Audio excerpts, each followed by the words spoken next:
I ran into this last week. Here's what fixed it for me. If you're looking to transfer your balance to a new SIM on EE, follow these simple steps. Step 1. Insert the new SIM. Start by inserting your new SIM card into your phone. Make sure it is properly seated in the SIM tray. Step 2. Power on your device. Turn on your phone after inserting the new SIM. Wait for it to fully boot up and connect to the network. Step 3. Access the balance transfer service. Dial the balance transfer code provided by EE. This is usually a specific number you can call or text. Step 4. Follow the prompts. Listen to the automated instructions carefully. You may need to enter your old number and confirm the transfer.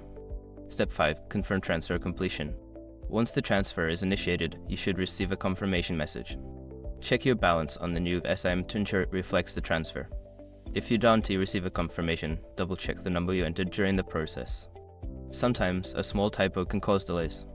I hope this helps you get your balance transferred smoothly. If you have any questions, feel free to ask.